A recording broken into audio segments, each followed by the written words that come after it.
ક્ષત્રિય સમાજ માટે લાલ બત્તી, એક નહીં 1000 ગણી લાલ બત્તી સમાનની ઘટના ગઈકાલે જે લીંબડી પોલીસ સ્ટેશનના પૂર્વ 5 પોલીસ કર્મચારીઓ, ક્ષત્રિય સમાજના 5 પોલીસ કર્મચારીઓ, ક્ષત્રિય સમાજ કે જે આ સરકારની સામે અસ્મિતા આંદોલન લડ્યું છે અને અસ્મિતા આંદોલન પછી કોઈના કોઈ ભાગે આ સમાજને આ સરકાર દ્વારા ટાર્ગેટ કરવામાં આવે છે. એ જ રીતના આ 5 પોલીસ કર્મચારીઓને ટાર્ગેટ કરી જેઓ ક્ષત્રિય સમાજના જેઓ 5-5ને ડિસમિસ કરવામાં આવ્યા છે.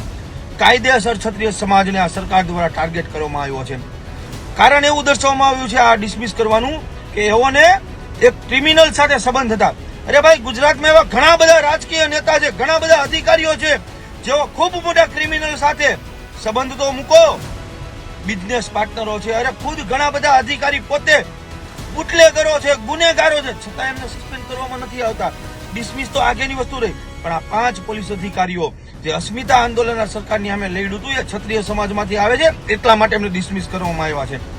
સાહેબ, કમનસીબી આપણી છે કે આપણી પાસે ખૂબ ઓછા નેતા, ખૂબ ઓછા આગેવાન છે જેઓ આ સરકારની સામે સમાજ માટે ખુલીને બોલી શકે.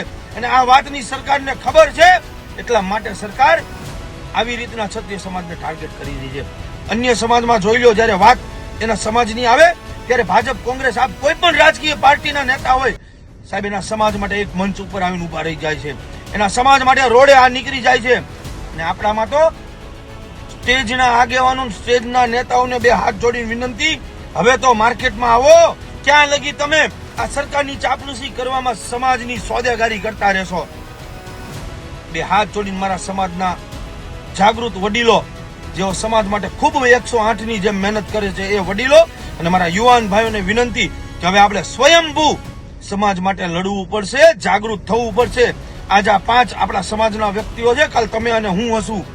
2 હાથ જોડીને મારા સમાજના તમામ વડીલો, યુવાનો, તમામને વિનંતી, જો આ 5 વ્યક્તિઓને યોગ્ય ન્યાય ન મળે તો આપણે કોઈ પણ રીતની લડાઈ લડવી પડે, તૈયારી રાખવી પડશે અને સ્વયંભૂ રાખવી પડશે. હવે એક ગાંઠ બાંધી લેજો, જેમ મહારાણા પ્રતાપથી લઈને શિવાજી મહારાજ, ચંદ્રશેખર આઝાદથી લઈને ભગતસિંહ લગી એમને ગાંઠ બાંધી હતી કે આ દેશ, આ ધર્મ માટે એમને સ્વયંભૂ લડવાનું છે. તમારે અને મારે પણ આપણા ક્ષત્રિય સમાજ માટે સ્વયંભૂ લડવાનું છે.